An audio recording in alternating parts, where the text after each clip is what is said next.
respect diversity. We go beyond our limits. We celebrate knowledge. But we don't forget to have fun and share stories of friendship and teamwork. We encourage. We're family. We live in the moment. And we lead. University of the Philippines, Baguio, Master of Management, shaping leaders and developing management.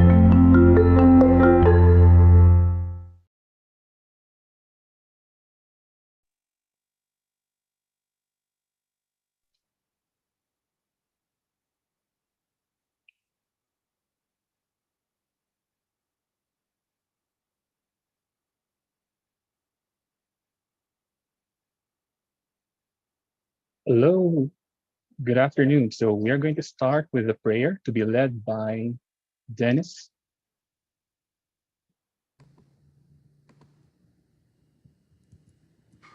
Good afternoon, everyone. Let us put ourselves in the presence of the Lord.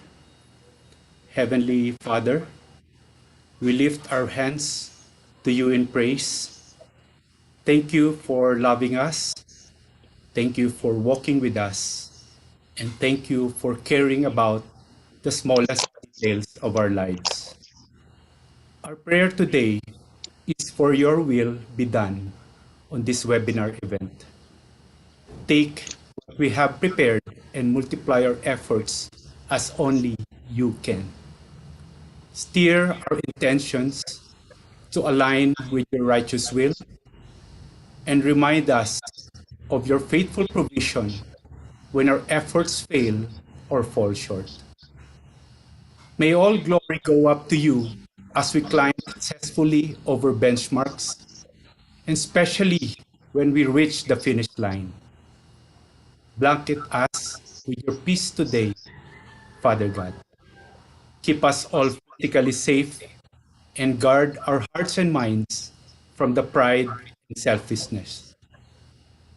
Keep love at the forefront of our minds today, in the guiding light for all we set out to accomplish and celebrate.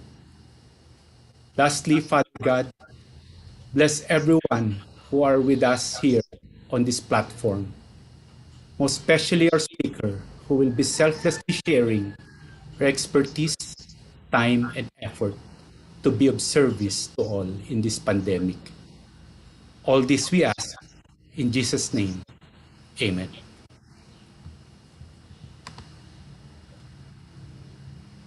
All right, thank you. So welcome everyone. Thank you for joining us for today's webinar. My name is JP and I will be your host for the day. So today we are presenting a well-balanced life, the pandemic edition. So this will be presented by our speaker, Miss Gladys. But before that, let's have a little housekeeping before we get started. So if you have any questions, please type them into your Zoom control panel, and I'll bring them up during the presentation. And we will also have time for your questions at the end. And now, without further ado, let me introduce the operations manager from 3M Global Services, Gladys. So Gladys, please take the lead. Good afternoon, everybody. JP, can you hear me all right? From my end? Yes, I can. From your end, sorry. Okay, good. Thank you so much, guys, for having me today. It's very much an honor to be invited to speak, before you and sponsored by University of the Philippines, Baguio Graduate Studies. I was really very honored and flattered as well at the same time to be invited. Fun fact, I used to really dream during before I went to college. When I was in high school, my dream was to enroll in any UP school. So thank you so much for having me here, JP. So And to everybody, we have about 67 participants I can see. So welcome, and I'm pretty sure some participants may still coming in on dialing in. So I'm hoping that at the end of this webinar, and I'm really trying, to make this interactive and make this lively discussion for you guys, so you can learn. Okay, so this is not just going through the motions or going through the completion or getting a certificate at the end of this webinar. I'm really hoping that everybody can learn from what I'm going to be sharing. Just a caveat, I am not a doctor, I'm not an expert, but what I am going to share with you today will be based on my experience, especially with we shifted, in the corporate world that I am in, we shifted from the work from the office to the work from home. And how do we maintain, how we draw the line between work and personal life as we are navigating through this new normal. Okay, so before I move to the topic, I'll just have to introduce myself a little bit. Mick, if you can go to the next slide. Okay, so a little bit about me. I have over 15 years of corporate experience. I have been in this service delivery industry for over 15 years. I am connected right now with 3M. I don't know if you're familiar with the company, but if you don't, you might be familiar with this. I don't know if you guys can see. JP, can you see what or maybe the participants, can anybody see what I'm holding right now? Yep, it's a Post-it. It's a Post-it, yes. So my company actually manufactures this. It is a 3M product. So this is just among the thousands and thousands of products that we manufacture to the world, for the world and to the world. So I'm very honored also that I am, yes, very helpful to your workplace. Definitely. We all do. This tiny little yellow thing right here has touched and has somehow touched our lives. So yeah, I've been with 3M for 3 years, a little over 3 years now, and I am a department head. I worked my way up. I didn't, become a department head overnight. I really worked my way up from the corporate in the corporate industry.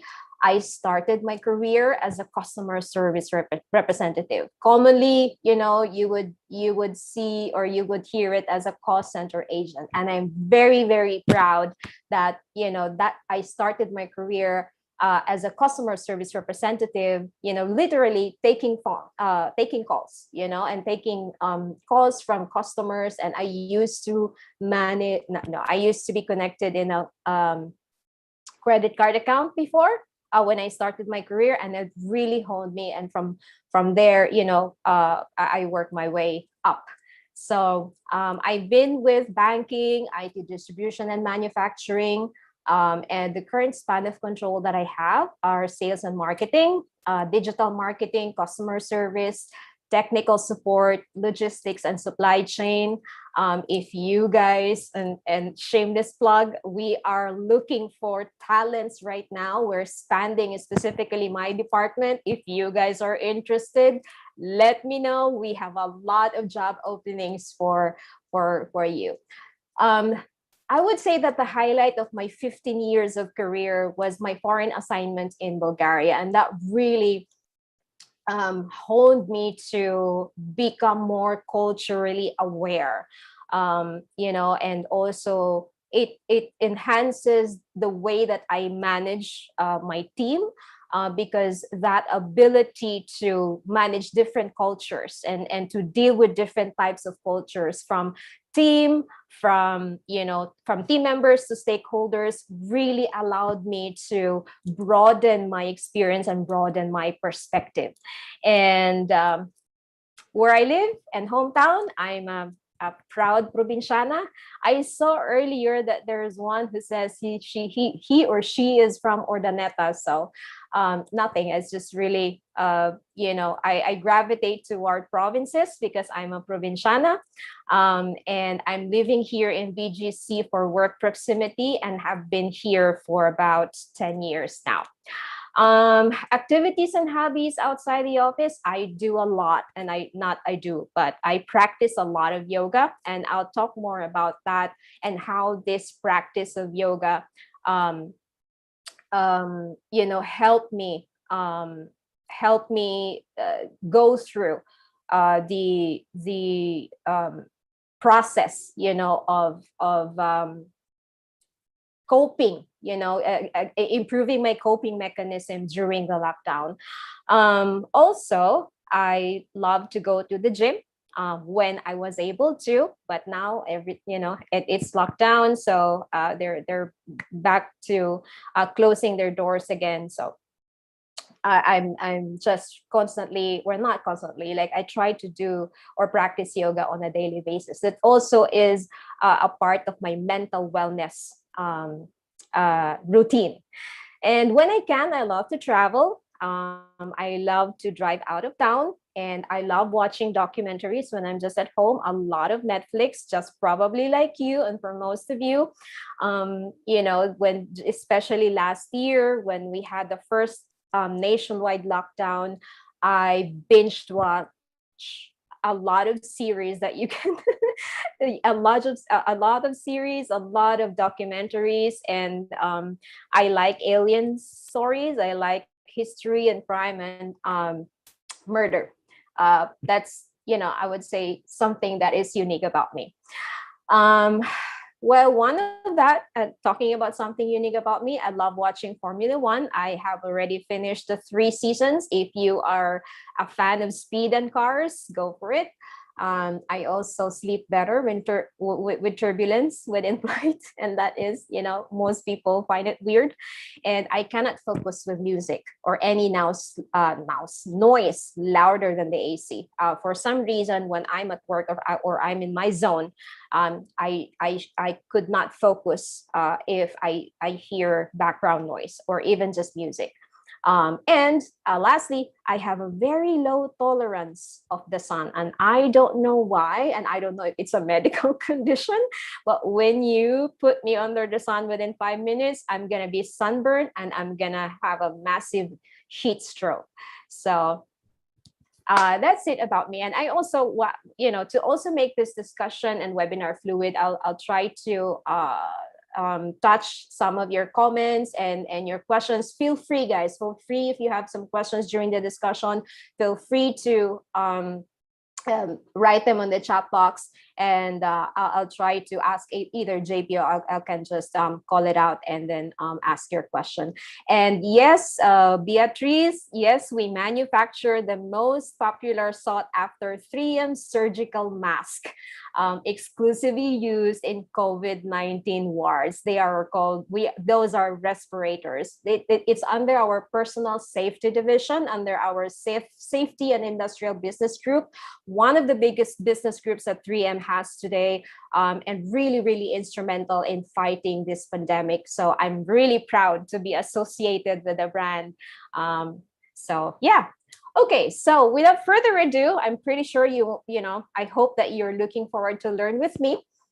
So let's move on to the topic today, which is about living a well-balanced life. Earlier, a video was, there was a video, I think it was a poster, and I really liked that, that saying that people nowadays are so busy to make a living that we tend to forget how to live.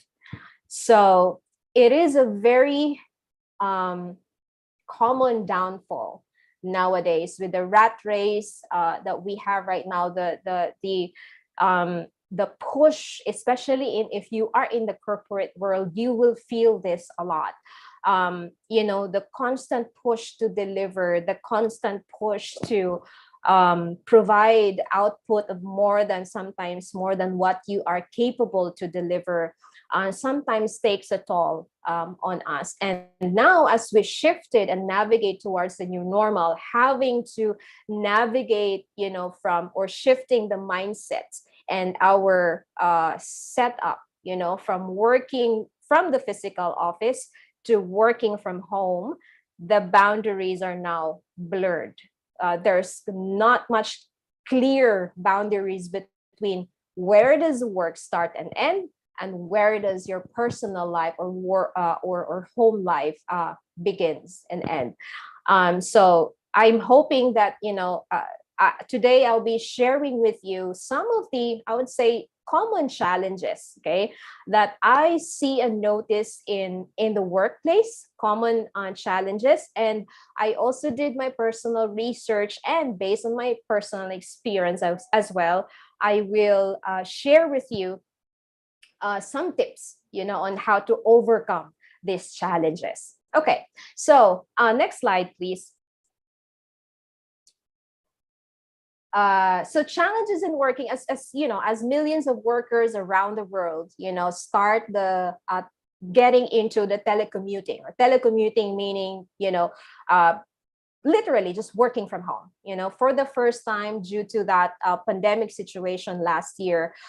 We did not really know what to expect. And based from experience, guys, if you were here in BGC, working around in BGC, most of the, I would say, companies and corporations that are here, we're not ready to really work, allow their employees to work from home. Primarily because we were not set up that way. We were not initially set up that way. The reason why we get a tax reprieve from if you're part of the PEZA zone, it's because we're really encouraged by the government to rent a space, and go there and work in an office. That's also one of the reasons, or one of the ways that the LGU would be able to get their income, right, from taxes. But everybody thought, and I'll be very honest, in our company and in my team alone, I have about 135 working in my organization right now. There was really a clamor before. Pre-COVID, there was a clamor of working from home. Like, they wanted to work from home because they were tired of traffic. They were tired of sitting in the bus and commuting from Bulacan, from Laguna. I have my team members, coming from Bulacan, coming from coming from Pasay, Las Piñas, and Fairview. So they spend hours and hours and hours sitting in traffic, and I don't blame them. And they were really clamoring for work from home setup. So everybody thought that this was just available for freelancers, and again, traditional companies like 3M we were not ready, we were not prepared for it. So most of us in these different types of industries did not really entertain that possibility of working remotely until the pandemic happened. Literally, just like that, we shifted from working in the office to working from home. In just a span of 1 week, you will see a lot of employees,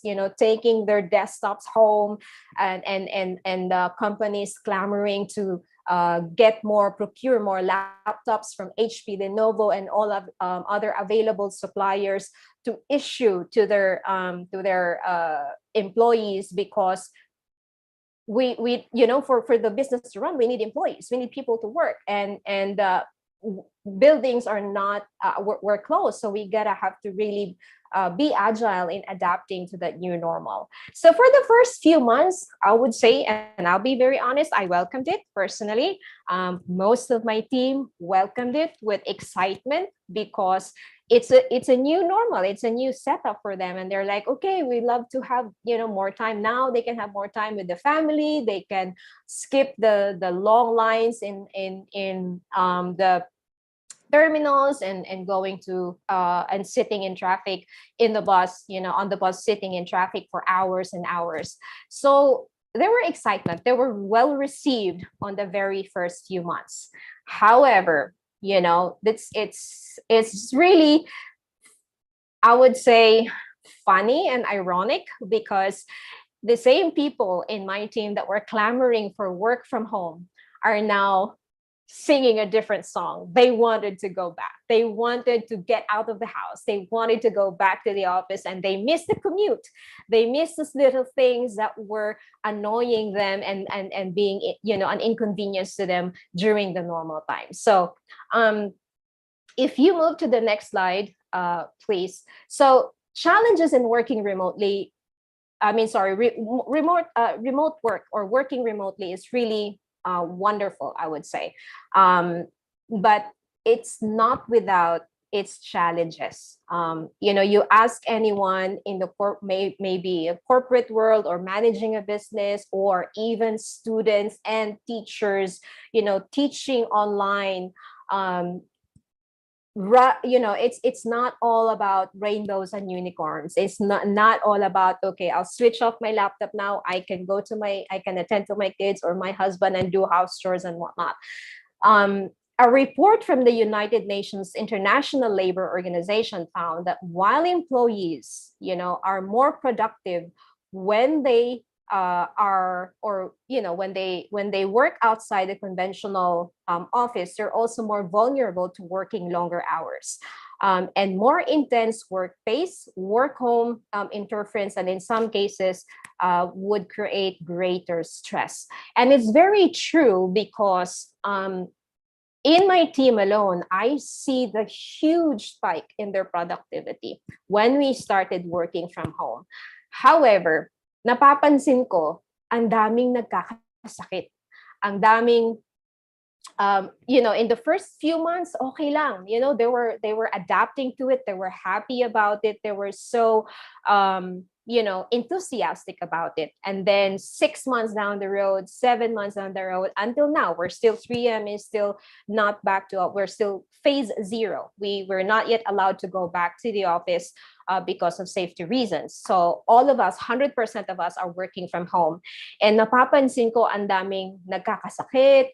There are people that, are sometimes temperamental or irritable, maraming, alam mo yun. So it's somehow, and I noticed really that if you do not manage this properly, it would really be a pitfall. It would really be a cause of not only physical illness, but might also be very detrimental to your mental wellness. So I'm hoping, that some of the tips and that the common challenges that I have identified for you today and how to overcome them will help you. So let's move to the first challenge. Next slide, please. Okay, so working too much, okay?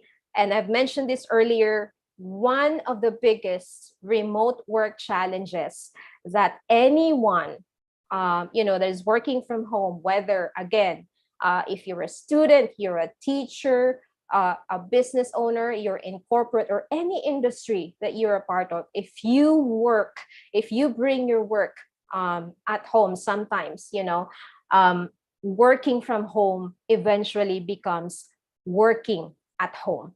So one of the many reasons why before, the managers or employers don't approve remote work is the fear of losing control. Okay, that their employees will slack off without that physical or person oversight. And I think, JP, you're working before in an office, right? I think you feel this, that when you were working from home, when you were working at the office, it's easier to navigate and it's easier to get things done with your peers around you, right? I'm pretty sure. Yeah. And your boss. Because you can actually, because you can actually just approach people. Yes.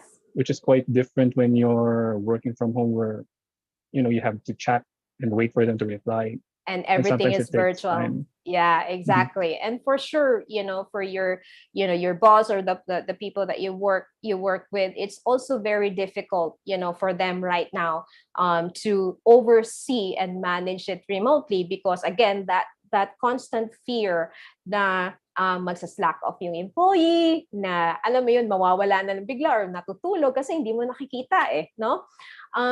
But then, it actually is a misconception because right now, remote workers are more likely to be more productive and more overworked than before. Why? Because wala na dun yung boundaries You practically are becoming more available to your employers because you cannot say, I'm stuck in traffic. I wasn't able to do my work because literally nagko-commute pa ako from home to work, right? So that line has now become blurry, nawala na siya. You can't make some excuses or valid excuses anymore that you're not available because you're at home. Where are you supposed to go? You're literally locked in your home and you're supposed to be also, working within the time frame that you're supposed to work. Now, sometimes it's very difficult na okay, kailan matatapos to? When does your work end? And when does it begins? And I'll be also honest and straightforward in my kind of job. It sometimes is very challenging. Every single day is a challenge to switch off because as I've mentioned, mas nagiging available na tayo palagi. Okay, we're easily reachable. Everything is virtual, so practically you can do everything in your computer right now. And if your computer is just right beside you, it's really very easy to just get into the zone, and then before you know it, alas 8 na pala ng gabi, and you missed your lunch, you missed your break, and you missed your dinner. So the tendency is, yes, you have higher productivity, but you have overworked people. You have people that have the tendency to really suffer digital burnout, and it does lead to physical illnesses. It does lead to mental, sometimes triggers anxiety, panic attack, and other mental illnesses that we have today. And sometimes, depression. And I'll be also very vocal. I do suffer from anxiety and panic attack. I'm still working on through that, mental illness that I'm really an advocate of talking about it because we have to normalize this. It's not something to be ashamed of. Being depressed or suffering from anxiety or suffering from from panic attack because of what triggers you, especially if you're in a highly stressful environment, it's not easy. But we gotta have to be sensitive. We gotta have to put some sense of normalcy around it. And I think for next week's topic is a very fitting topic about putting me in the mental, health is really a fitting topic because it goes hand in hand. Putting too much stress on yourself, and forgetting to delineate work and life and personal life could really lead to depression, sometimes anger, sometimes panic attack and anxiety. And it's coupled with the fact that we can't move around. We have less mobility today than before because of the pandemic. JP, do we have some questions in the chat box about this topic? Maybe we can address that as we go. For now, there are no questions, but there are some nice comments though. So Amelia actually said it's quite hard to manage the time because no time limit for working from home. Okay, and Amelia, I'm hoping that you will, stick with me until the end because that is one of actually the next slide, Mix, if you can go to the next slide. This is how you can avoid and how you can put time limit, while you are working from home. It takes conscious effort, guys. It really does. And work is infinite, hindi natatapos ang trabaho. Paggising mo, hanggang sa pagtulog mo, may pumapasok na email, may pumapasok na mga deliverables, kabilaan yung request na, and due dates, and sometimes you gotta have to juggle between work at saka ito pa, may yung mga, if you have kids, ito yung anak mo, kailangan ng assistance sa modules nila, may kailangan ng participation ng parents during sa online classes. So there's a lot, but you can't just blame it to work, or you can't just blame it because of the presence of an overwhelming work. You can take control of it by putting such conscious effort to really draw the line between personal and work from home, personal life and your work. So first tip, how to avoid overworking. Set appointments in your calendar for the end of the day to get yourself out of your home office. One tip, we'll use Teams a lot in my work. So if I don't have any meetings anymore after 5 p.m., I go offline. Nagtatago ako, though, I still am, I still am online technically and still finishing up my emails, but I go offline. And don't feel guilty, of stopping your work, or sometimes I don't know if you guys can relate, pero yung tinatawag na Honda, diba? Meaning on the dot, na umuwi ka or tinapos mo yung shift mo ng on the dot. And sometimes most of the people feel guilty. Why? You don't need to feel guilty if it's really the end of your shift, right? Unless, of course, if there's really really urgent things that you need to do that you can't wait until tomorrow, right? But if you can, Honda, switch it off. Switch off you set your appointments, setting your appointments of, let's say, going to the gym, going to maybe taking your pets for a walk. In my case, between 5 to 6 p.m. that's my yoga time. So I switch off my computer. That really is my me time. And I go offline para wala nang nagchat sa akin, nagpiping sa akin, Miss Gladz, or hey, I need this in 5 minutes, or I need this tomorrow morning, blah, blah, blah. So that would allow me to focus on that, at least 1 hour of my time to just focus on me. Okay. So that's one tip. Okay. Focus on, and you might also need to, to trick yourself sometimes. During the day, what I do is I also block some break time, and I'll talk about that later. But as what I've said, I think setting appointments in your calendar would allow you to put that hard stop in your day, and you can be creative about it. You can even introduce your new hobbies or activities after your work time. So you go to the gym, kung open, of course. Kung hindi, then go to I don't know, go for a walk sa Baguio if I will be there. Just siguro araw-araw ako taking a walk to a park, or of course practicing social distancing and whatnot. So that's one tip. And second is set up reminders to take your break. Okay. And this, I would say, I'm very guilty before. Sometimes yung 12 to 1 ko, 12 p.m. to 1 p.m. ko, minsan binubook ako ng meetings because I work in a global industry, so I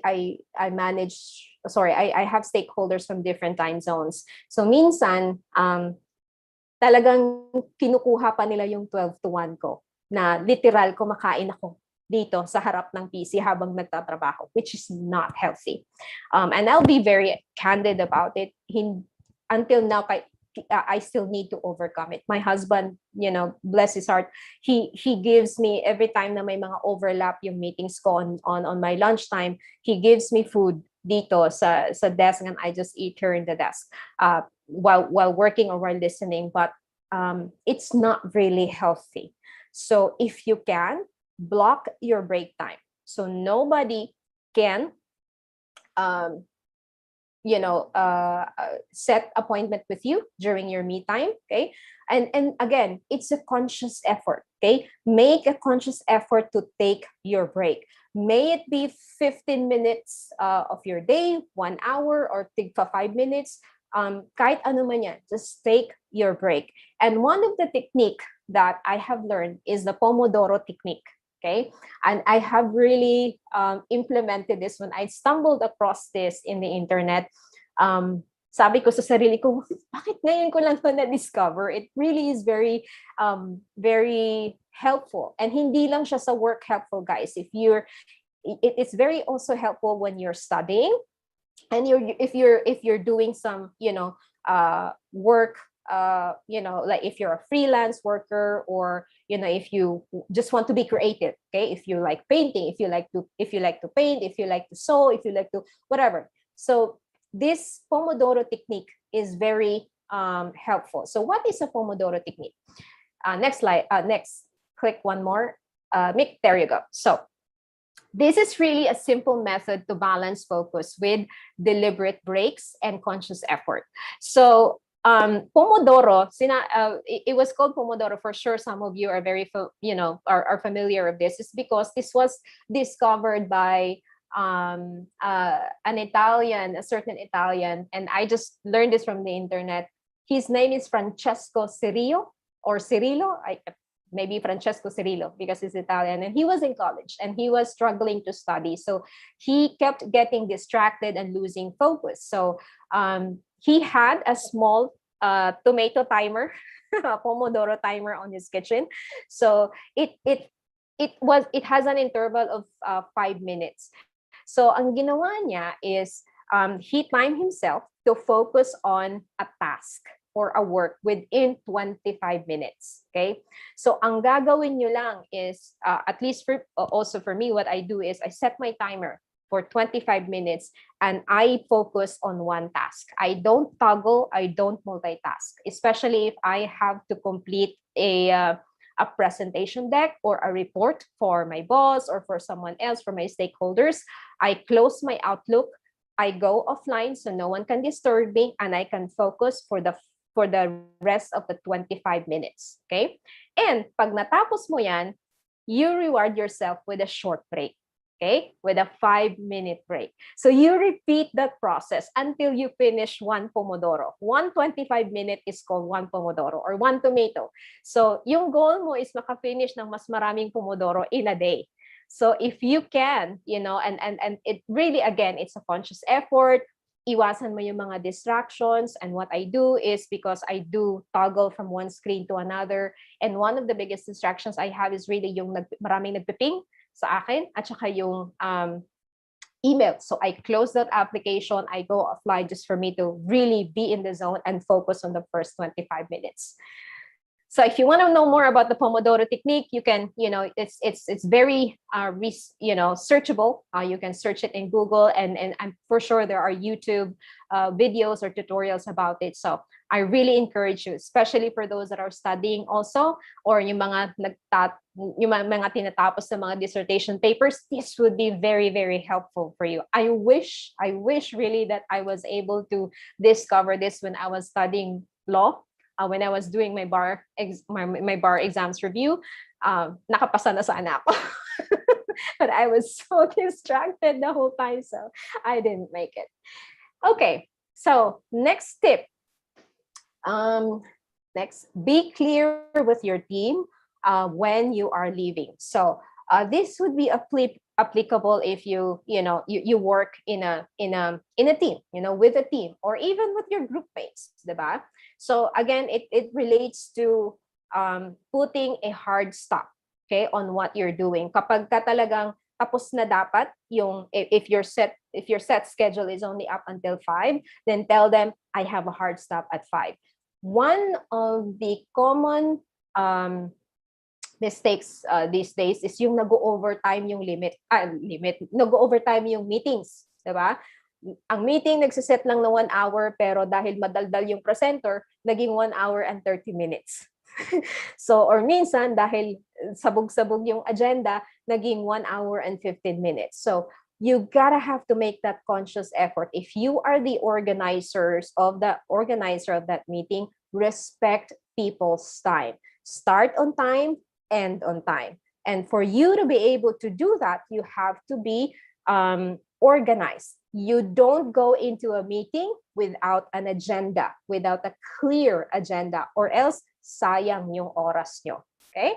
And that would also allow you to really put a hard stop, right? Pag tapos na, okay, go to the next meeting. Kasi if you if you don't put or make that conscious effort in yourselves na ay sayang naman kung okay lang na mag 5 minutes overrun tayo or whatnot, hindi mo alam yung kasama mo pala may iba pang meeting, 'di ba? Tapos siya yung organizer ng kabila. Di sayang din yung oras ng mga iba sa kabilang meeting, right? So it's a domino effect. So you gotta have to be clear when you are leaving and when to put a hard stop on whatever meetings or discussions or sessions that you're gonna have. And that's one of the reasons why itong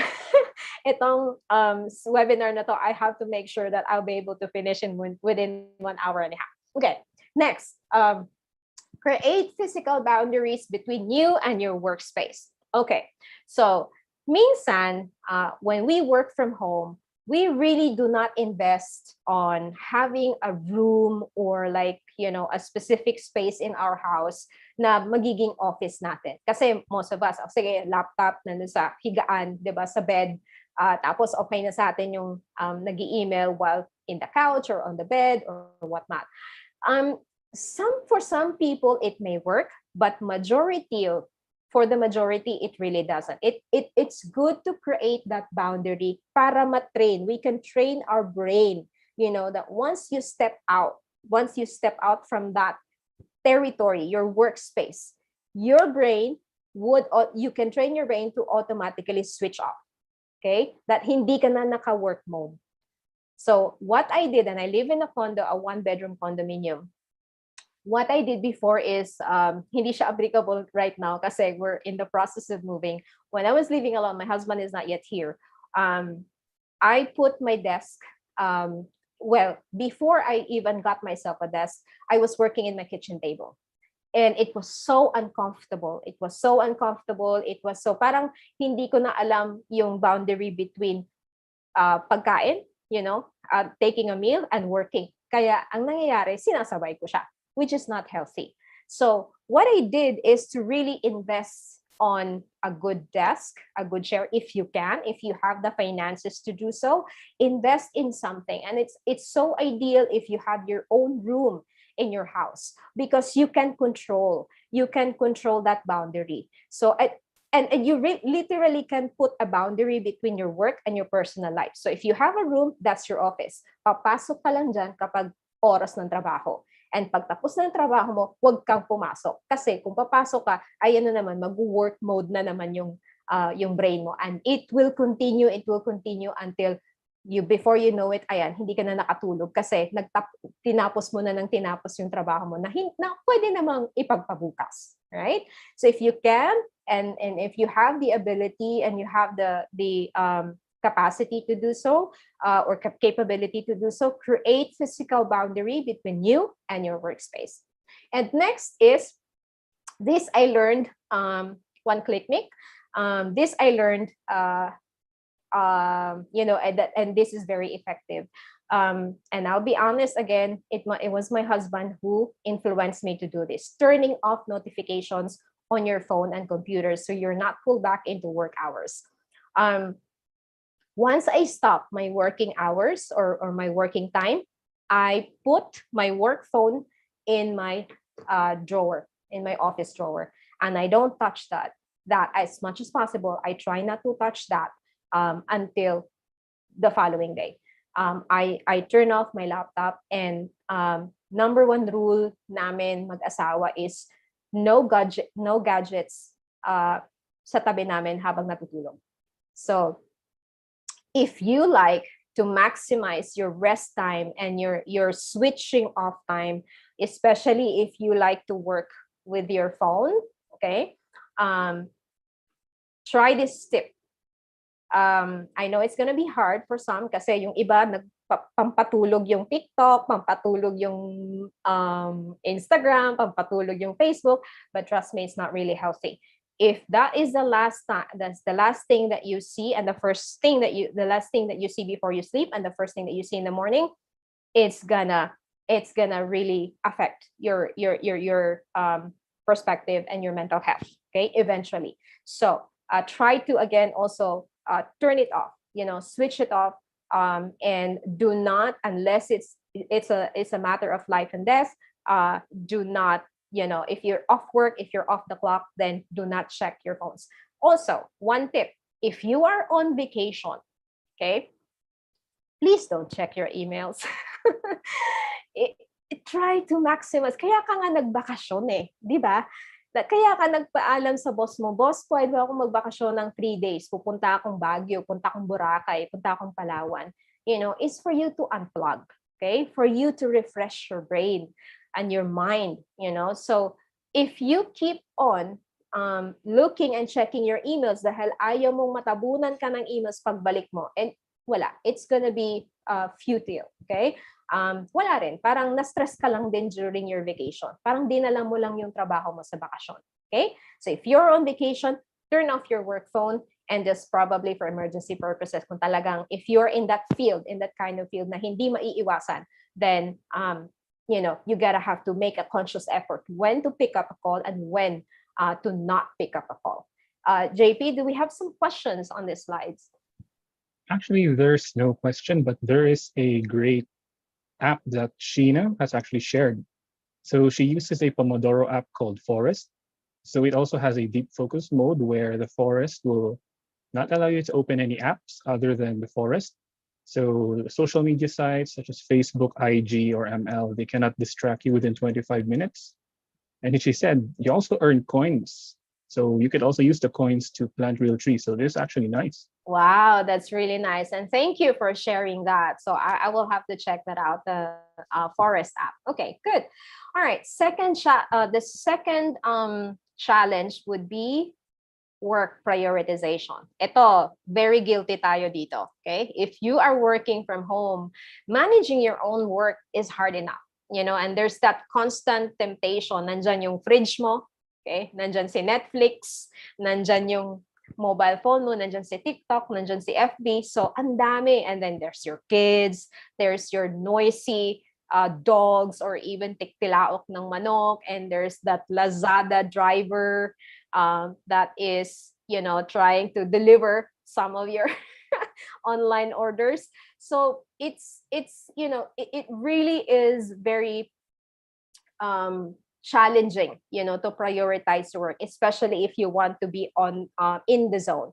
So again, it takes a lot of conscious effort. And how do you avoid, or how to overcome, for you to how to overcome this work prioritization challenge? Meaning there's some tips that I can provide you to make sure that all of your big works or important tasks are completed within the day, or within your set schedule, kahit nasa bahay ka. So next slide, please. This is one of the first tip would be eating the frog. Okay, you may be literal, guys. It's not eating the frog. Okay, I'm not asking you to literally eat a frog.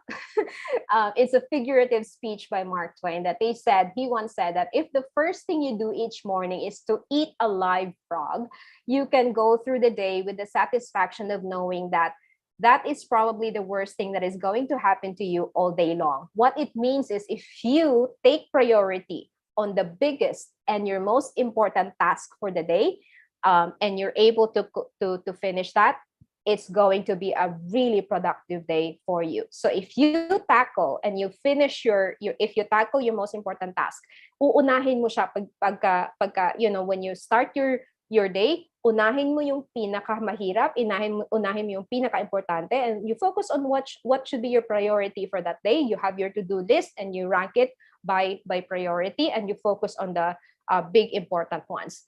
The big important ones are supposed to make a huge dent on your productivity. So if you're the type of person, sometimes like me, na inuuna yung mga maliliit-liit na bagay until at tapos na yung tapos na yung araw, tapos hindi ko nagawa yung pinaka-importanting bagay, ayan, nagka-cram ako. Ang tendency, nag-overtime ako.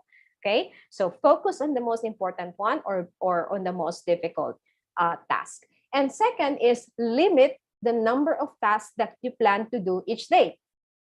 Again, hindi kaya ng isang araw matapos yung trabaho natin. And I've mentioned this, work is infinite. Ang dami-daming ang kailangang tapusin. Hindi talaga matatapos yan. Okay, there's always going to be things that you have to do when you wake up and then when you sleep. So what I can share with you is the Eisenhower matrix. This one is one also of the tools. I don't know if you are familiar with this. And one click make, please. Is one more. There you go. Is your this matrix will help you to parang identify, okay? So sa to-do list mo, sa mga task mo sa isang araw, what are those that are urgent and important? Ano yung pwede mong i-delegate sa iba, okay? Ano yung pwede mong, hindi siya urgent pero importante, and you can schedule a time to do it. It doesn't have to be today. You can do it tomorrow, you can do it on the next day. And what are those unnecessary things? Na parang panggulo lang siya, 'di ba? Sa schedule mo, and you can really live to not do it and eliminate that particular task. So if you're able to segmentize your task based on the priority matrix, then you're able to focus and eat your frog. Okay, your frog obviously is on the do it today box. Yun yung mga frogs mo. So yun ang uunahin mong i-tackle when you start your day. And kahit may Netflix pa yan, kahit na may mga marami ka pang distractions, if you're able to focus your effort and your energy in that particular task, this would definitely help you be more productive, and of course keeping that balance, para hindi ka mag-extend, unahin mo na yung kailangan tapusin. Okay, and lastly is manage your energy, okay, not your time. So you improve by pushing your practice and not yourself during your low energy. So what I do, if you have if you are so overworked, if you have no energy at all, that because you're so overstressed and you're so overworked, you tend to be less creative. Okay, and the lesser energy that we, or the longer that we work in a day, the lesser and lesser your energy will become, and then the lesser productivity you will have in a given day. So as much as possible, again, these one click palamik, is to make sure that you are able to manage your energy and not just your time. And I forgot to mention to putting away your gadgets to avoid distractions. And I think I've mentioned this earlier sa nauna kong presentation. That really is very also one effective way, and again, it requires conscious effort. Okay, if super addicted ka na mag-check ng Facebook app mo and ng Instagram app mo every 5 minutes, wala ka talagang matatapos na trabaho. So put away your gadgets, set it aside, put it somewhere that would take you effort to go. What I do, if nakikita ko na yung sarili ko that I constantly am checking it, I put my phone outside and I lock the door. Okay, so next slide, please. Do we have questions, JP? No questions, but actually another great sharing. So this is from JV. Wow. So he said, I'm part of the London Stock Exchange Group. We have this monthly Connect Day where all employees are encouraged to minimize meetings for that day. As much as possible, no meetings. Like if you are the one organizing those meetings, you can reschedule them to another day. We also have the me hour blocked daily so you can focus on yourself. Right. Thanks, man. Thank you, JV. And yes, in 3M, we have a thing called no Friday meetings. So as much as possible, unless if it's really critical to the business, we do not set meetings on a Friday. We do allow meetings on a Friday if it has something to do with engagement. So we do our socials, we do our engagement and fun activities on a Friday afternoon.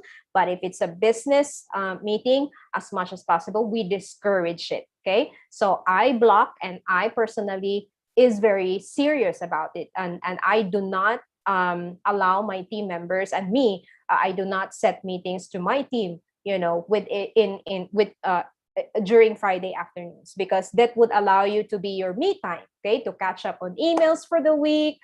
If you're able to go through talaga yung kailangan mong gawin for that week, that kailangan mong tapusin for that week. And that's also your me time. It's Friday afternoon. You can chill, you can grab a beer and just work and catch up on emails that you have probably missed to read for the past 2 days because you were focused on eating your frog. So, take that. And thank you, JB, for sharing that. I really encourage, if you guys are in a corporate, in that situation as well, try to do that. Again, it's a conscious effort. If you can avoid having Friday afternoon meetings, or even the entire Friday meetings, if you can avoid it, please do so. Let it be your me day, okay? Let it be your admin day, that you really can just focus on what you need to do on finishing up your papers, or catching up on emails, or just focusing on yourself. All right. Next challenge, or the third one, are again interruptions. And I've touched this earlier then on Lazada deliveries and all those. Before kasi sa office natin, we thought na working from home would have less distractions. Kasi sa opisina, ang daming, uy, pre, yosi tayo, uy, kape tayo, or uy, may birthday ni may dalang cake, may potluck, ganyan, di ba?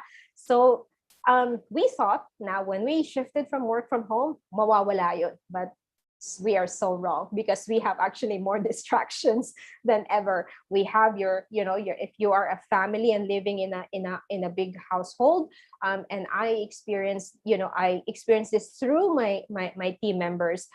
It was really difficult. And for me as a manager, is I have to also be flexible with them. I have to give them room to do that. Kasi one example, I have one team member that reports to me na walang yaya. Okay? And she has a toddler. And literal, pag nag-video call kami, nandyan yung bata, kasama niya talaga. As a manager, should I frown upon it? No. I have to acknowledge that this mom, this working mom of one kid, is struggling also to juggle between work life and yung personal niya. Kasi walang matakbuhan yung bata, mama's girl . So, wala din siyang yaya. So you gotta have, if you are the manager and you have team members that are struggling to do that, please be compassionate, okay? Give them some room to be flexible about their work schedule. Nandun na nga sa bahay, ang hirap na nga i-delineate yung work life, yung work mo at saka personal life mo. Tapos pagagalitan mo pa kasi ang istorbo ng anak niya, or alam mo yun, nagpaalam kasi kailangan mag-grocery, tumakbo sa grocery, yun lang ang time na pumunta, wala na talagang ibang time, tapos hindi mo papapayagan. And we gotta have to be, as employers, as managers, as leaders, we gotta have to, be compassionate and be sensitive and be creative as well, because I think more than anything, ngayon kailangan nung mga employees natin ng understanding, okay, and that flexibility. And I'm really, really proud to be part of a company like 3M that allows that. We have a thing called Flexibility 2.0 that allows our guys, us as employees, to be flexible and allow us to, be able to juggle and manage our time, our personal time and work in a more efficient way. So if you have a company, if you're running a business, and if you're also managing a team, think about it. Think about those challenges also that your employees are going through, especially if they have kids and they have to take care of some, senior citizens in the house. You gotta have to also let them, or give them some room to breathe and room to wiggle around. Okay. And how to overcome it? Next slide, please. Is to one tip. What I do is how to deal with interruptions at home is I put set up a kind signal, okay, that to let others know when you're in the focus mode. If you are in a meeting ngayon while I'm with you guys, sinabihan ko yung asawa ko, please do not disturb me, please do not enter the room in your boxer shorts or whatever, because sometimes he does that during my meeting. So please do not, this room is mine within the next 2 hours. So just be honest with the members of your household. And if you can put a do not disturb sign, please do so. Next is explain why it's important for you to avoid interruption. As I've said, I told my husband that this is very important because I'm speaking to lovely participants, 100 plus participants in this webinar, and I would like to respect your time. Okay.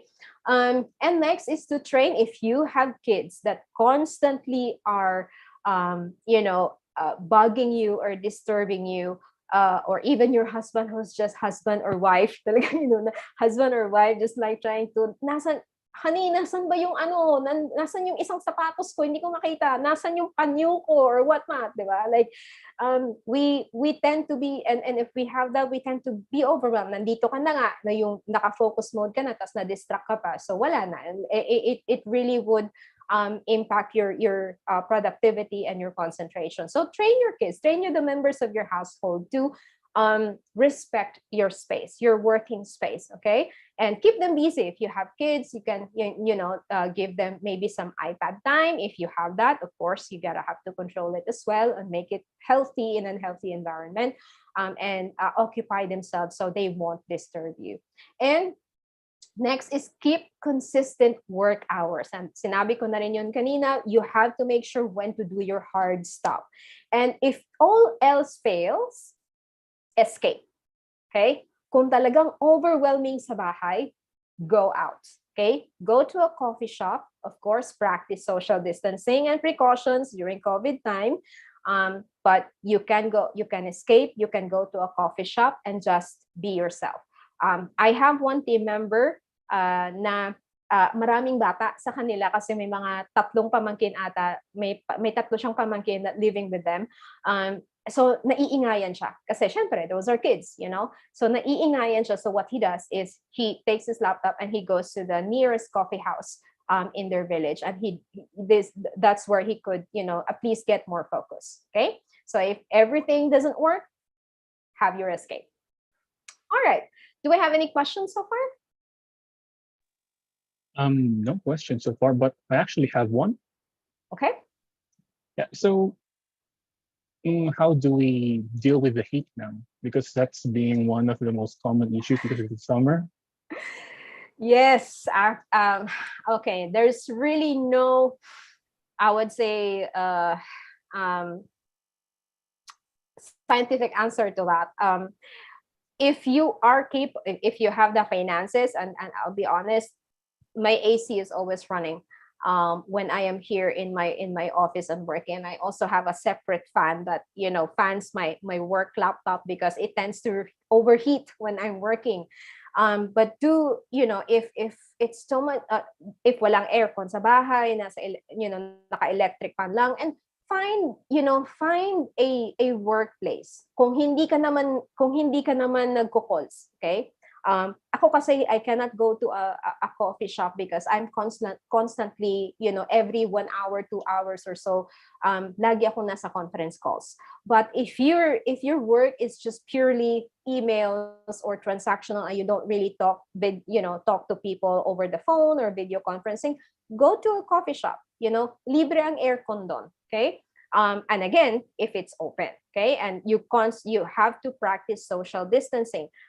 Or you go to a library, perhaps kung open, diba? And just go to a nook there na malamig, okay? So if you don't have air conditioning at home, so there's a lot of creative ways to do it, and kung talagang you're back to the wall and wala ka nang, kumbaga, wala nang ibang you can't escape to any because you're afraid to go out of the house because you want to keep yourself safe, then invest. Okay, if your bread and butter is working from home, so you gotta have to also take care of yourself, and you can't work in this heat. So invest in an air conditioning or a portable air conditioning that would make you comfortable. If you're not comfortable working, then don't expect that you can produce, that your brain will be working effectively if you're constantly sweating and uncomfortable. And I hope I answered that question, JP.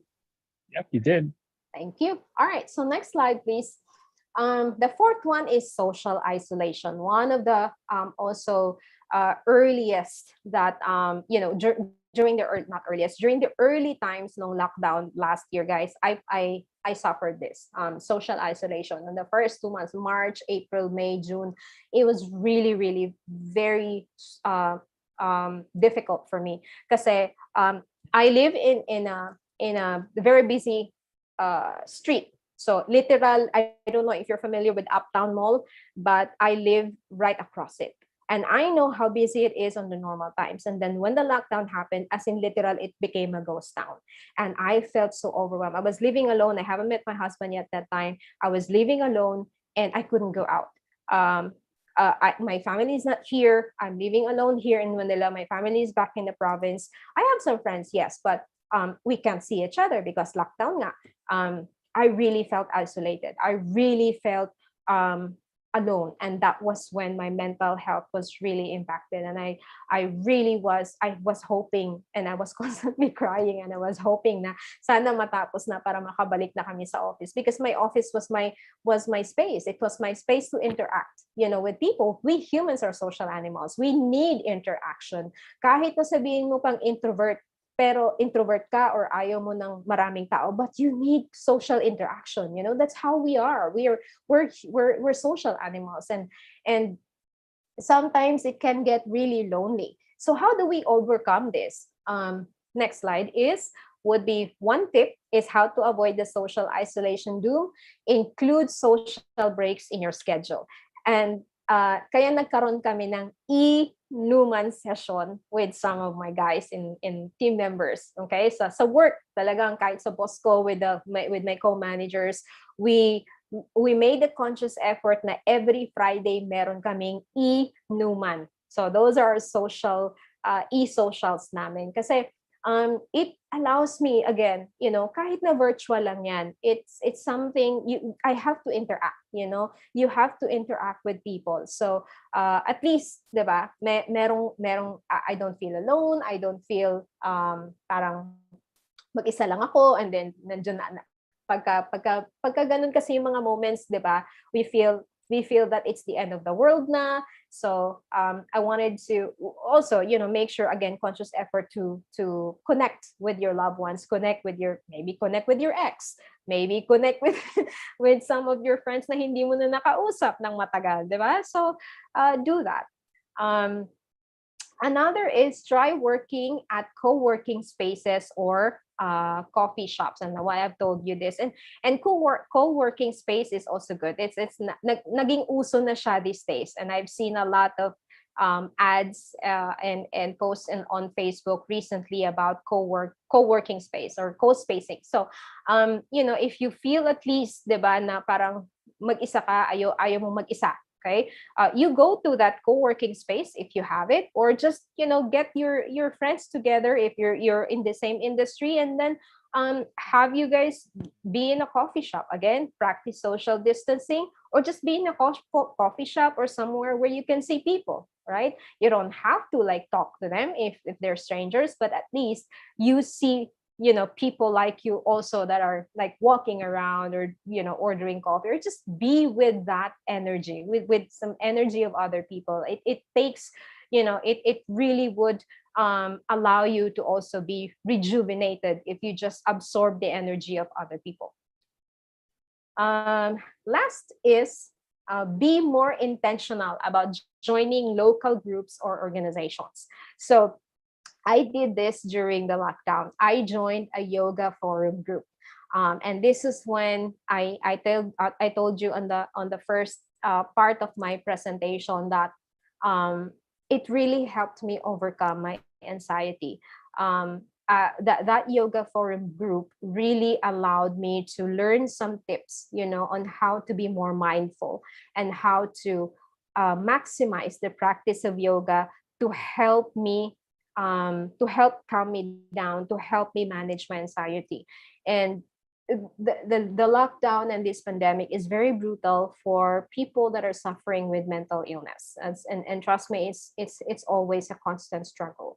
And I still, I still experience those panic attacks and those anxiety and those biglaan na lang na nag-hyperventilate ako. But with my ability and my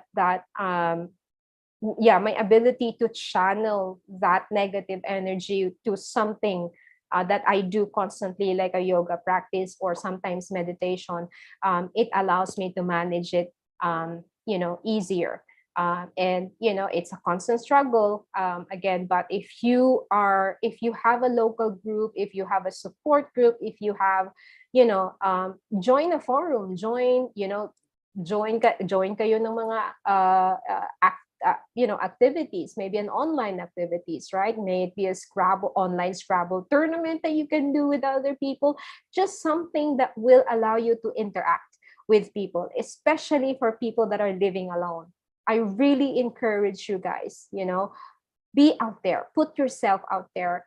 We are living now in a virtual world. We're heavily reliant on technology, and there is so much that if you use technology and maximize its potential, it will do more good than harm. So do that, okay? Again, take that conscious effort to be out there and socially interact with people, may it be physically or virtually. What I did, that's how I met my husband. I met him on a dating app, and I signed up on a dating app during the lockdown because I was bored. I wanted to talk to people, maybe a random stranger. I don't care. I just want to talk to people. And that's how I met my husband. And 1 year later, we're married and he's here. So see, it's the silver lining of the pandemic. Okay. Next is let's probably catch up on or accelerate the pace a little bit, because I know it's 2:11. I promised JP that I'll be able to wrap this up in 1 hour. I was wrong. I'm sorry. I told you I talk a lot.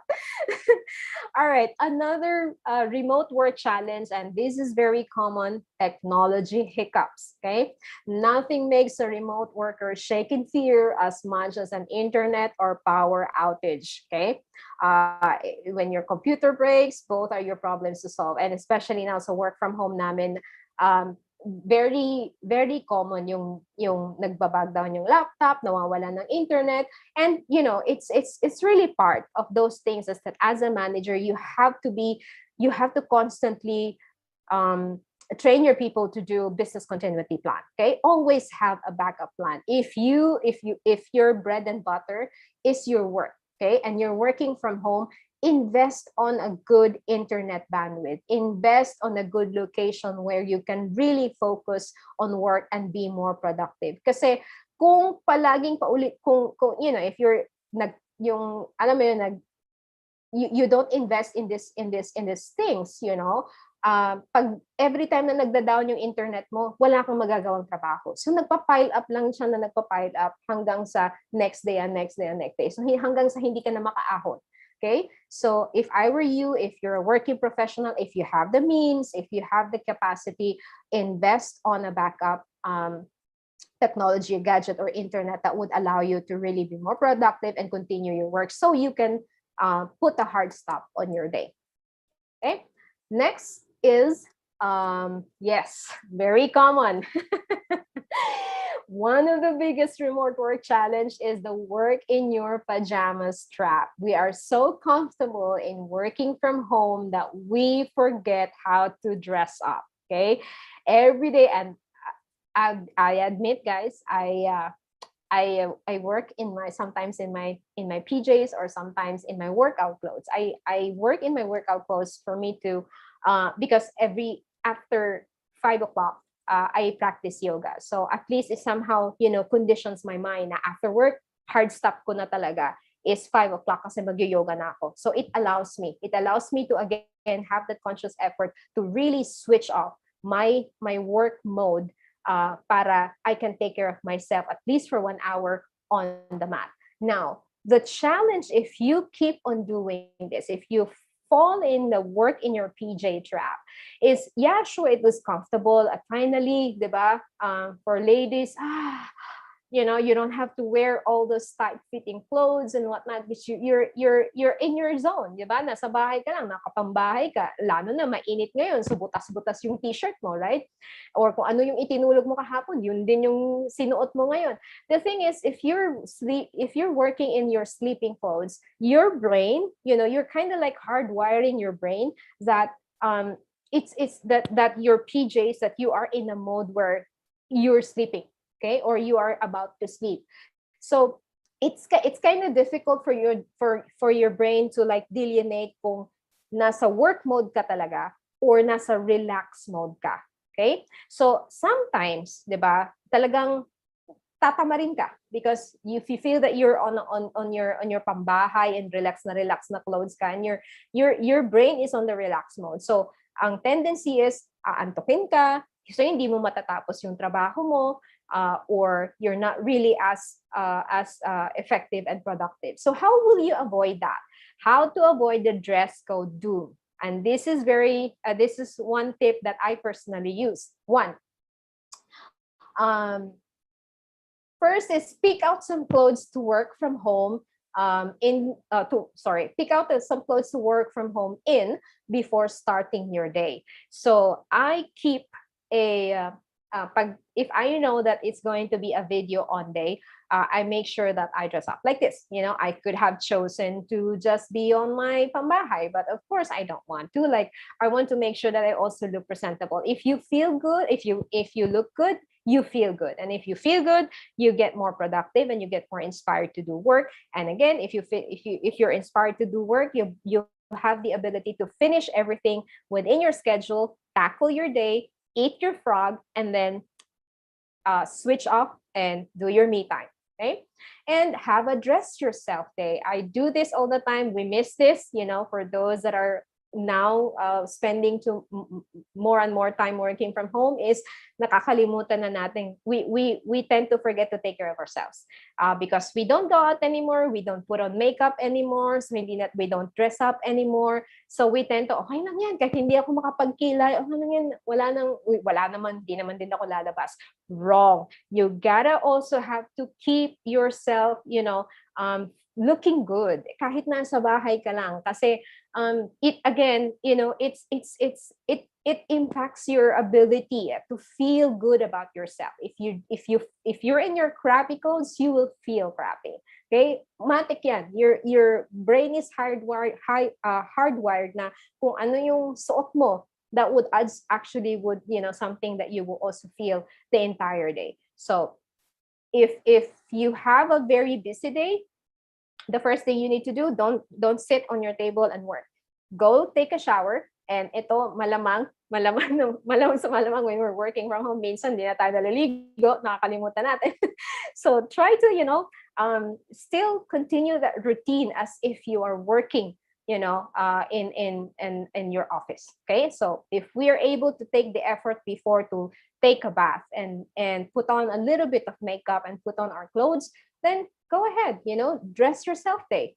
And of course, be creative, but stay professional. If you like to be in your costume, if you like to be in your, I would say, onesies, go ahead. No one is judging you. If that makes you feel good about yourself and that makes you feel inspired to do and face on your day, no one will judge you. And well, who cares anyway, right? Do you, okay?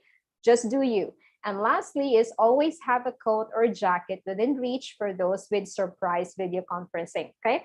And it really pays a lot, guys, especially for those people that have video conferencing. Sometimes, gotta have to, talk to stakeholders through videos. So I always keep a coat behind my chair.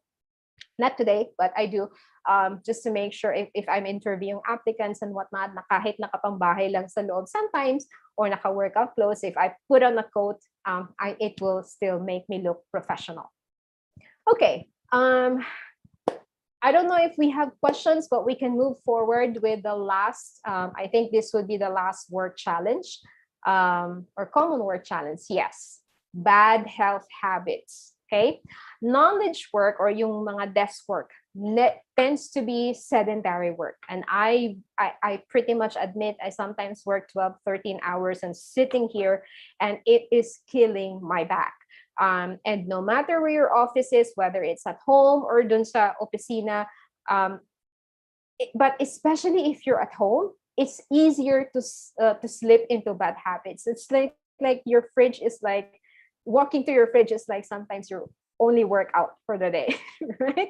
So be more mindful when working from home, about your health habits. So if you can, um, you know, try to stay active. Try to all those tips that you have learned earlier. You want to switch off. Try to have your me time. Try to at least also make sure that you don't fall into that trap where you're too comfortable in your work home setup that you forget to eat healthy, to exercise, to stay active, and to really take care of yourself. Okay, it doesn't mean that we work from home na we also let go of what we were used to, like taking care of ourselves. No, the more that you actually have to be conscious and to be more mindful of what you eat and what you do with your body, because we what I've said earlier is the tendency, if we're working from home, is we have so much work to do, right? We tend to overwork. And if we don't do this conscious effort and to be more mindful about taking breaks, be more mindful about eating the right food, be more mindful about having your me time, and working out and practicing yoga if you are into it, or just literally just taking a simple walk outside after your shift.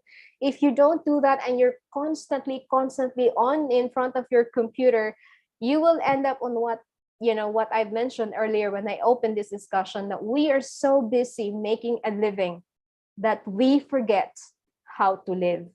So we're so used to being in front of the computer. And I'll ask you, when was the last time, and JP, when was the last time that you saw or watched the sunrise or the sunset? Actually, don't remember. See what I mean? And you gotta have to make that conscious effort. If you can promise me, do it today or do it tomorrow. Okay, if you can, try to watch the sunset, as trivial as it may be, right? But because we're so constantly focused on our phones, on our laptops, that we forget to look around and smell the roses, right? So try it, and trust me, it's really pretty life-changing, and I am guilty of that. I'm guilty of that because I'm not a morning person. But when I do have the opportunity to just be in awe of the sunset or the sunrise or anything that would keep me, in touch. And you guys are so lucky, because if you are in Baguio, you're closer to nature than I am. I live in an urban jungle, and I'm very happy if I sometimes see and catch the golden hour. So do that, okay? Do that. Be mindful, and maybe put that as one of your me time. And that is one, that could be a start of one way for you to be able to manage your work-life balance, even while you are very busy working from home. So in summary, create overall, we need to create some sense of normalcy around your workspace, really. Despite the challenges, above, or remote work is very rewarding. Sure, we tend to be more productive, but as long as, you are able to also set some boundaries, and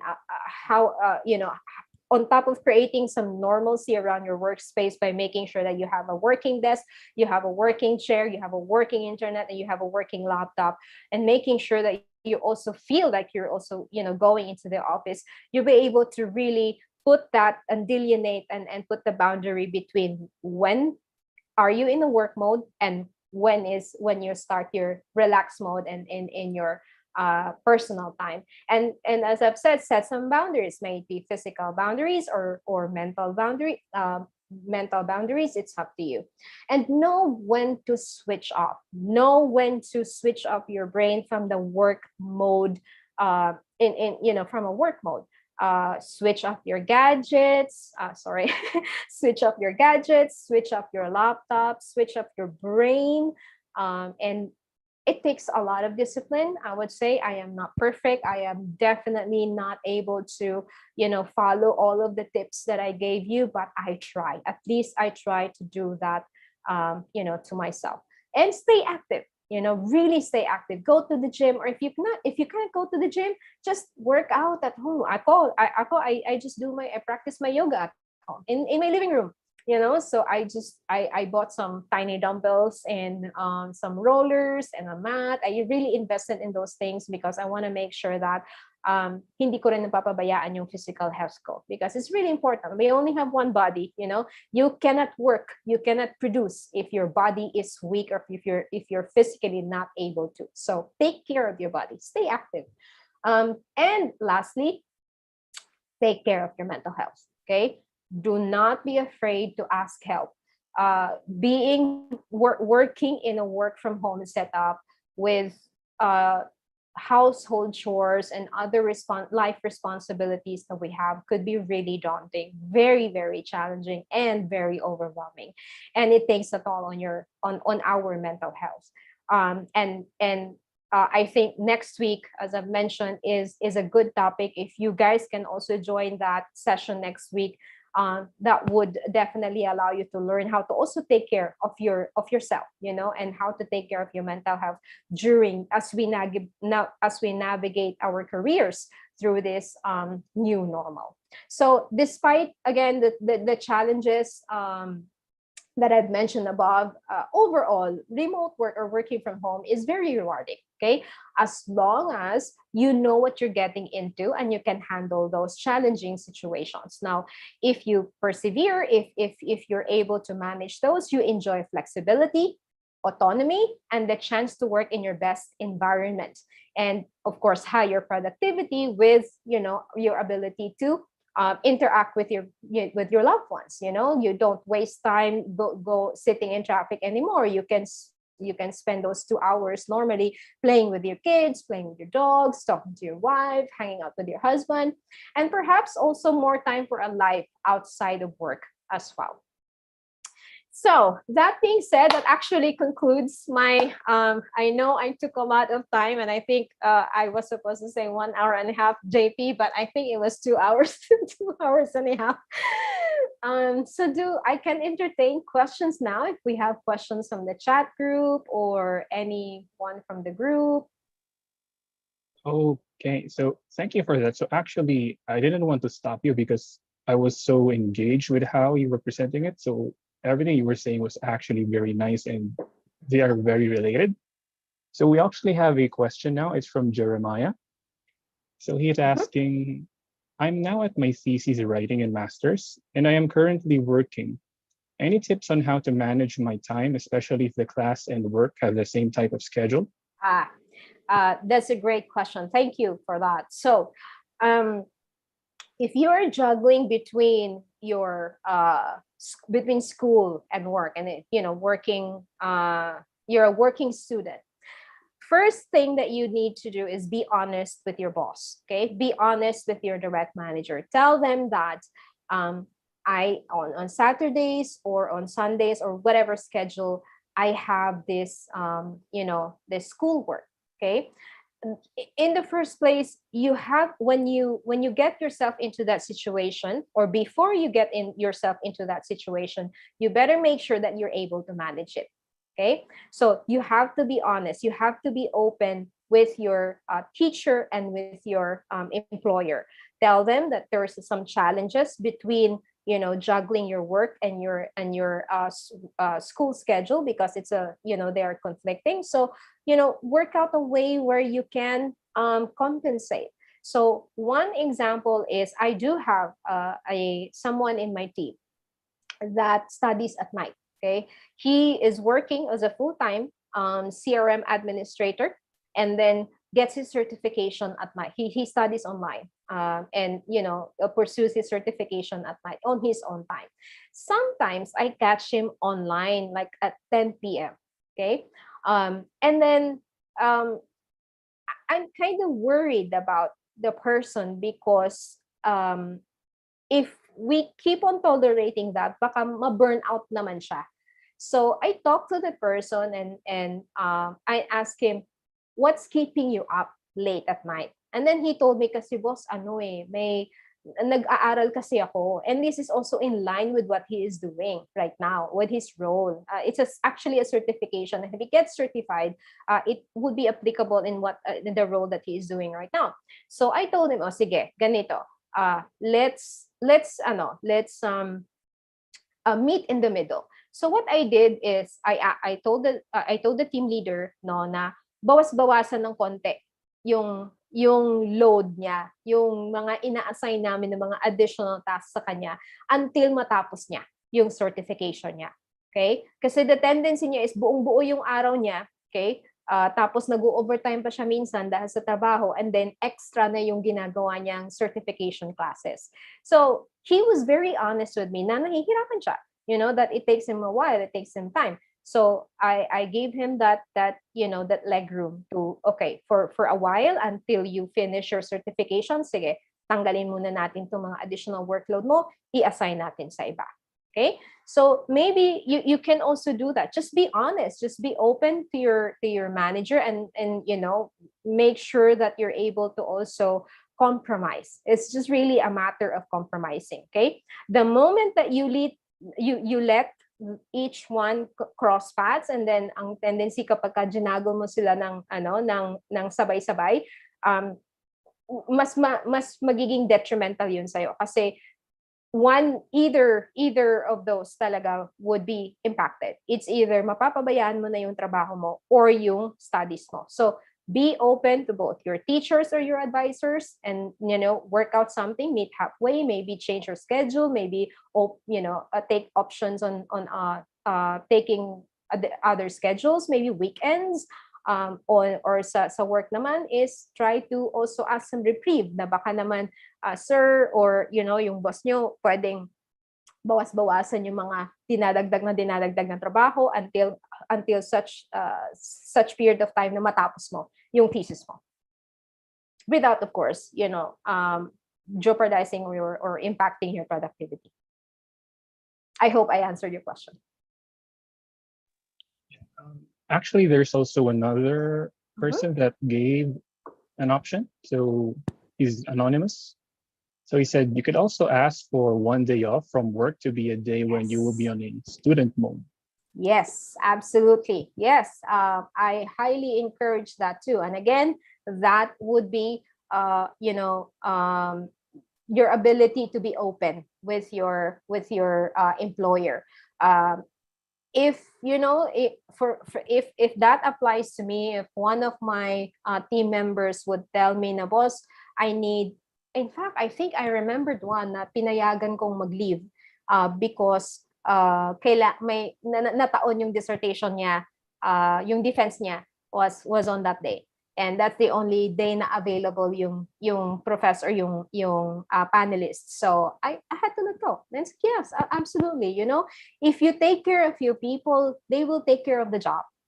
Okay, so it's give them respect to give them some time to also develop their own self. Okay, self-development is also very important. If your employees will feel that you are also taking care of them, they will take care of the work that you are giving them.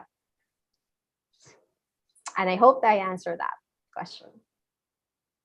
Okay, so any other people have some questions? So you could just type them in the chat box. Okay, so here's another one. As a manager, you should also try to refrain from asking the reason behind people's leaves. So do you actually do this? If it's really personal, no, I don't ask why. To be honest, I don't ask why. If my people would say, boss, I don't ask why, but they proactively tell me the reason anyway. but I don't ask. It's their leave, it's their leave. The people have personal leave credits. It's up to them how they would, take advantage of it. Whether the my only issue is if they lie.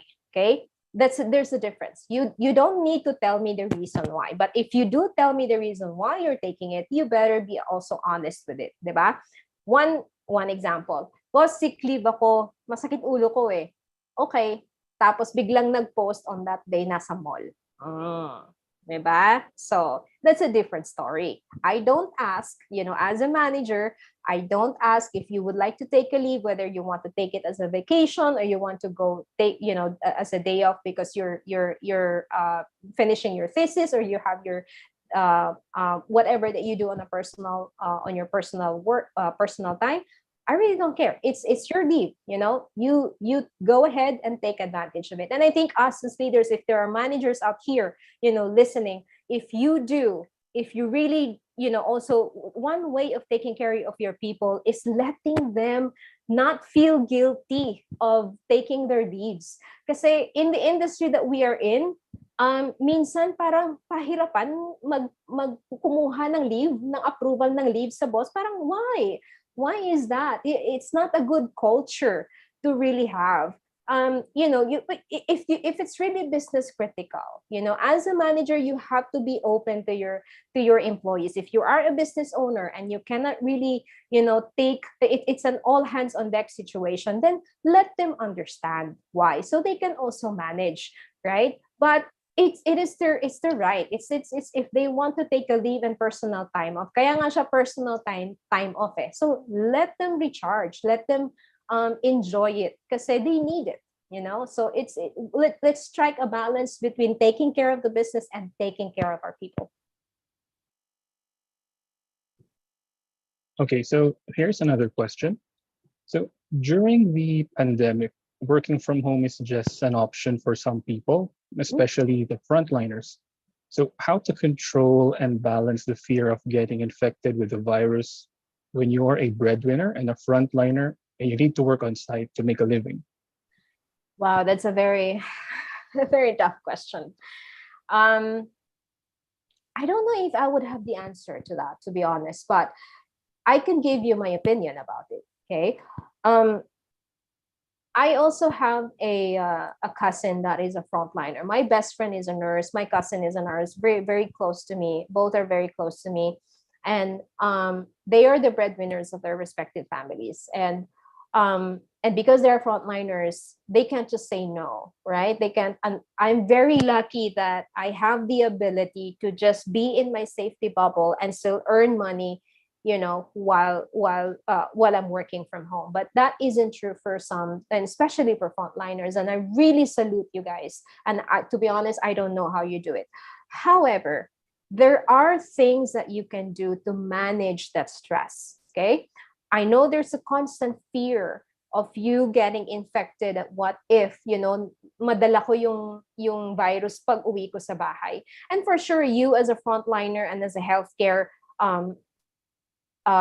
practitioner, you are trained and well taught, on how to avoid those, and how to make sure that you keep your protective suits. And that's why 3M is actually producing a lot of respirators and PPEs for our frontliners these days, because we do believe that if you're able to have those protective suits with you, you should be protected. And of course, be conscious, be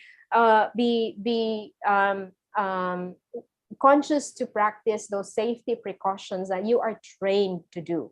And I think it's just really a matter of, having that faith that you have in yourself and the situation, and constantly hopeful that the situation will get better, and just really be very, very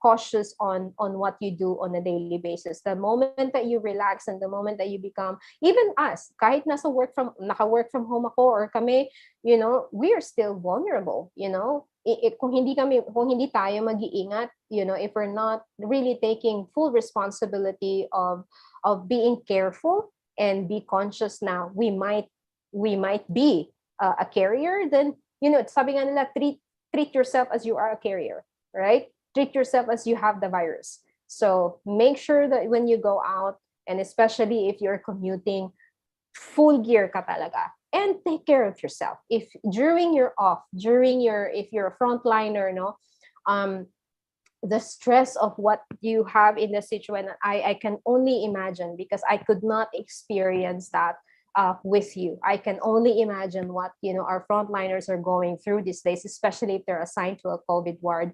I know it takes a lot of toll in your mental health, and it's very stressful physically and mentally. So I think some of those tips that I mentioned earlier, yung stay active, be conscious about having your breaks, be conscious about having your me time, take care of yourself, eat healthy, exercise, and connect with the people, have that social interaction, and surround yourself with the people that supports you and that love you and that are good for your mental health, right? That's all I can say. I really don't have any like a magical, I wish I could say that I have a magical answer for that, but I can only give my opinion, unfortunately. And I hope at some point I was able to address that. All right. So here's another question. So how do we keep track of our staff's productivity from working remotely? Very good question. Reports are there. Okay. If in your team or in the industry that you are in right now, if maximize and utilize the tools that you have in your workplace to track productivity.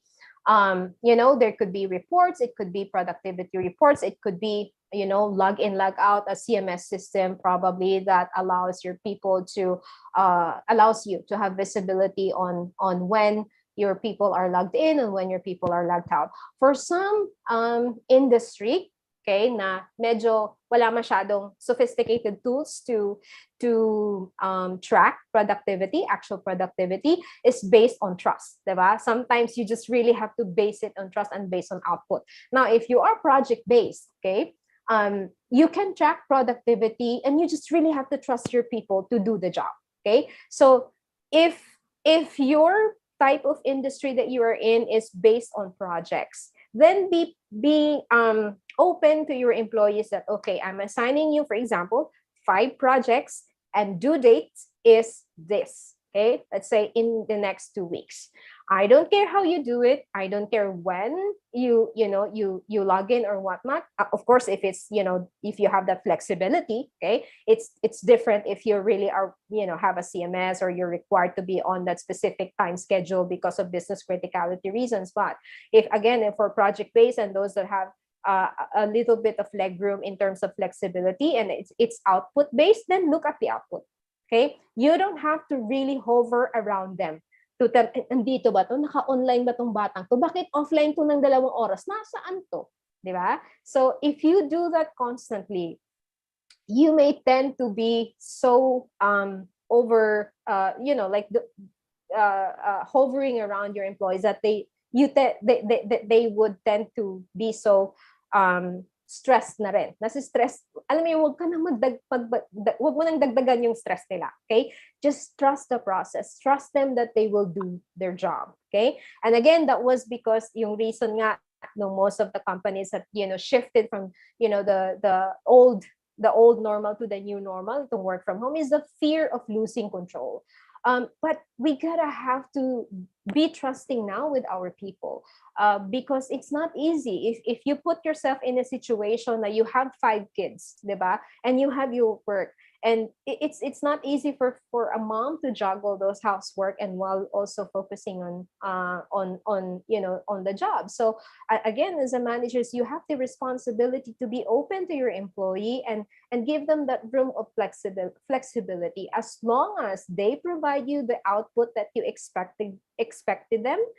When you set that, you set your expectations right at the onset. Okay, 5 projects in 2 weeks. If they give you that output, then fine. You don't have to really hover around them. And trust your people.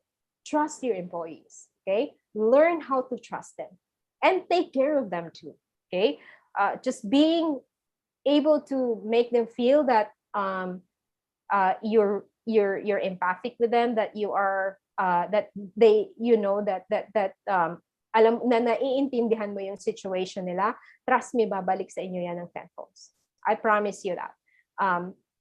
And I experience that. I see that in my team, and you know, people that will just tell me, Gladys, I'm so sorry, I really cannot consider. Can I log in and like 11 a.m. kasi yung anak kong bunso, kailangan ako sa module niya, in, you know, may assignment siya, ang kailangan ko tulungan. Yes, go ahead, as long as wala kang critical business meeting, or if I can cover for you in that meeting, I will. Okay, and I know that person will work his entire, you know, shift to compensate. And that's how I trust my guys. And he is one of those people that I trust, you know, to do the job and to get the things done. So just trust them. All right. So we have the last two questions. So here's the next one. How would we manage the fear of uncertainties in career that everyone is facing today? That is a very great question. How do you manage the fear of uncertainty? I think what you just really gotta have to do is trust the process. Okay. If you have the job right now, take care of your job as if it is your own business. Okay. Take care of your business. Take care of, if you are employed, you know, if you're somebody has employed you, take care of it as it's as if it's your own. If it's your own business, as if sarili mo siya, because it will love you back. If you love your job, it will love you back. However, if there are instances where, you know, businesses really have to make those tough decisions because of the pandemic, to cut forces, you know, to cut down on workforce, because wala na eh, talagang it's a business, you know, it's a business call. Wala na tayong magagawa pag mga ganun. And I've seen that. I've seen, you know, a lot of my friends have also lost jobs. So be ready to push the envelope and get out of your comfort zone. Okay. Why do I say that? I interviewed a pilot. Okay. A pilot that has been in the airline industry for more than 25 years. And then when the pandemic happened, he lost his job. And unfortunately, he took on another offer from another company. But I was willing to you know, invest in that person. Kahit na ang layo ng experience niya dito sa ipapagawa ko. But I took on that I was willing to take on the risk, because this person have the ability to get out of his comfort zone. So if, you know, you will only be scared of the uncertain if you're scared to lose your job right now, because you feel that ito lang yung kaya mong gawin.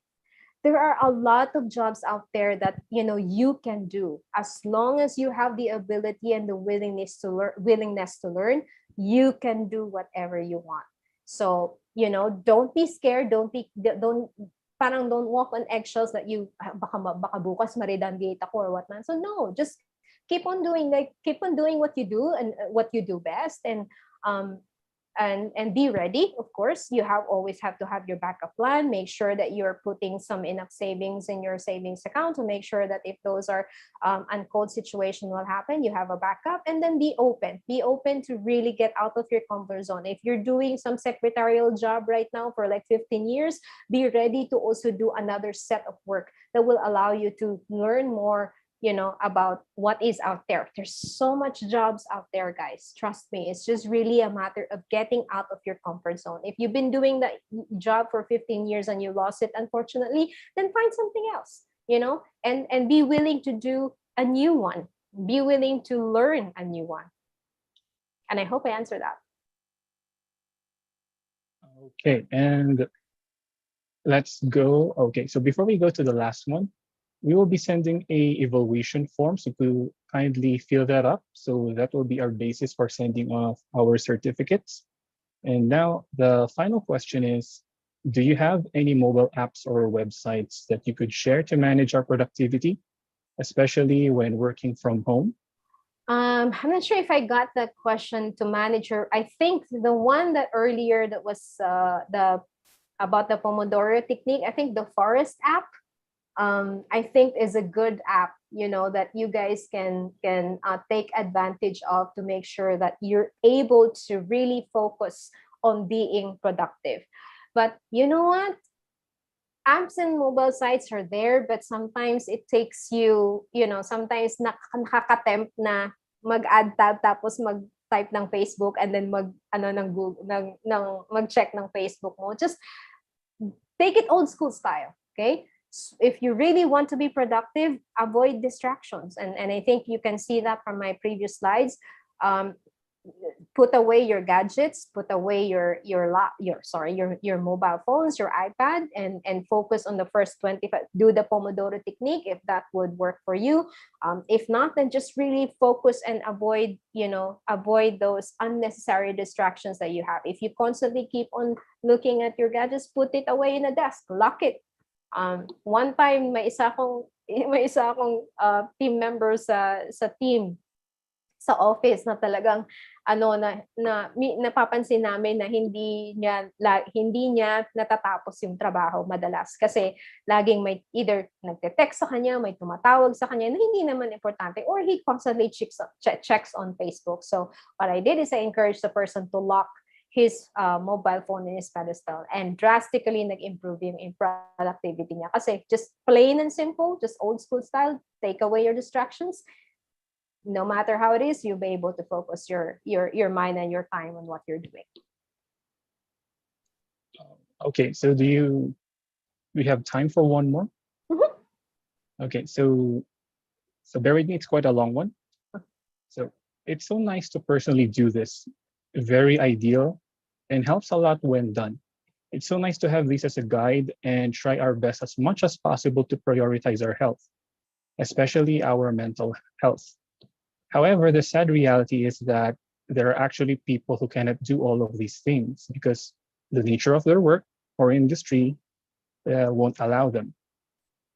And there is no support from the management, or the culture of the organization does not permit employees to dictate their hard stop or limits. At the end of the day, it really is the management giving importance to the welfare or well-being of the employees. And with this, the question is, how can we go about this kind of situation when the management or your manager is not open to setting a hard stop, treats you as a 24/7 employee, even on a weekend, and takes it personal or negative when you switch off from work mode? In this kind of situation, since employees fear to lose their job, they will just resort to complying even if they're not happy or feel burned out. Okay, that's a very interesting question, and probably I would also a very controversial one because I'm in a management, right? But then again, you have the full control. Okay, you have the full control if you allow your environment to be so toxic, whether it's work, whether it's personal, then you don't really have the right to complain about it. Okay. I know that it's scared. People would say that I don't want to lose your job. I don't want to lose my job. Okay. If you don't want to, if something's got to give, you can't have both in that situation, unfortunately. Based on the description that I've heard, it looks like, it's either or, right? You can't have both, right? You want to keep your job? Okay. Then you allow yourself to work long hours. If you don't want to work long hours, find another job that will allow you to really put a hard stop and work on your mental health and allow you to have your me time. So you have the full control. Your manager doesn't have that control, right? If you allow it, they will do it to you. Right? If you're open to them, and then if you're not, say, okay, well, probably because they have their also valid reasons on why, but I don't believe that there is no option. There's always an option. There is always a way to stop it, to stop that that cycle, and it begins in you. You have the full control of that. You have the power to say no. You have the power to say this is enough. right? I can't do this anymore. I'm working like a horse. I need to be able to also have my me time, or else I'll end up either dead or, unproductive. Or burned out. So you gotta have to remember that you only have yourself to blame in that situation, to be honest. If you find that your work environment is really not suitable for your mental health because of the very fast paced and that very you're on the verge of burning out, then find something else. There's a lot of options out there.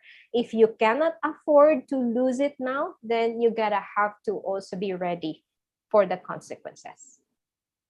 It's something's gotta give.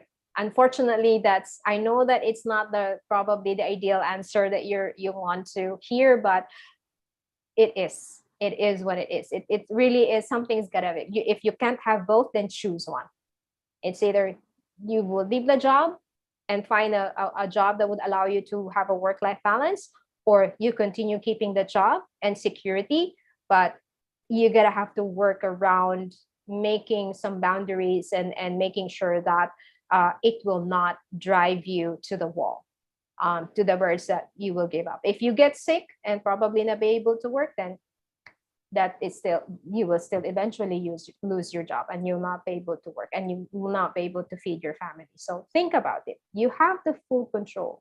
Okay, you have the power to control that. So and I hope I was able to at least answer a little bit of that question. I know it's controversial, but that's how I see it based on my personal opinion.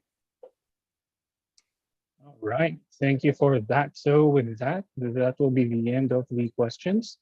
So thank you everyone for attending. So just want to thank the other people that have also helped us along the way.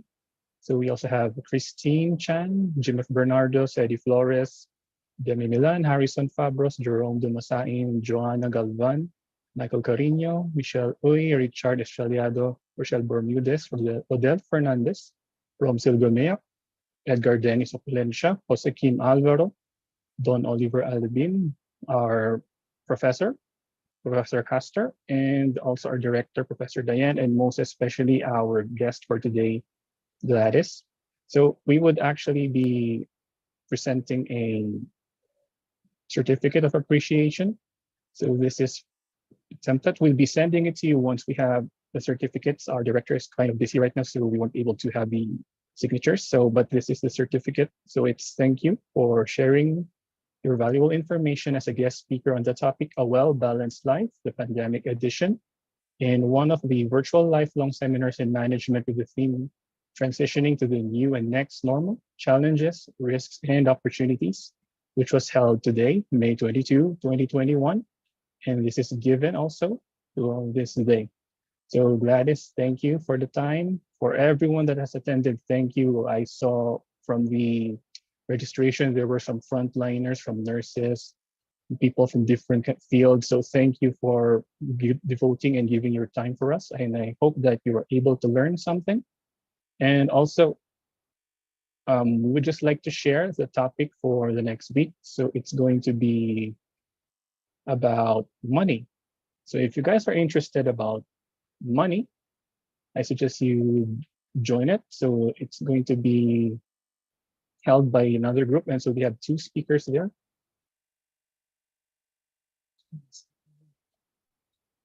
Okay, so that would be Miss Ayo Gutierrez, and the other one is going to be Mr.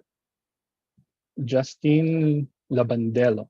So if you're interested for that, it's take control of your finances. So guys, there's another seminar for you to attend. And Gladys, thank you for the time. Everybody, thank you. Thank you for having me, guys. Thank you so much. And I hope you're able to learn, these a few from me today. And thank you so much for having me. Okay, all right. So everyone, hope you enjoy the rest of the day. And then this will end our webinar for the day. Thank you.